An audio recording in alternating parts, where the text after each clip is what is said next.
Villages of Nungnu and the Kumbi constituency are in dire straits as the 10-month-old crisis persisted without any solution in sight. The villages of Nungnu, Chandol Pokpi and Nungnu Chingyaipat, whose main profession is agriculture, are not in the position to carry out farming activities, with their fields situated near Kuki village named Kamsom Tampak. Since the violence broke out on May 3rd, the Kuki armed group has launched sporadic attacks.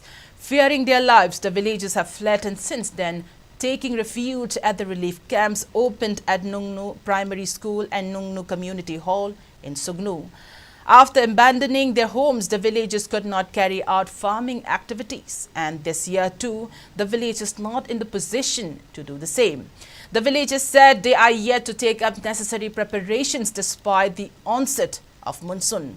Social activist and JDU Manipur State Unit Vice President Sanjoy Ahanthem handed over relief materials for the inmates, including medicines and monetary assistance.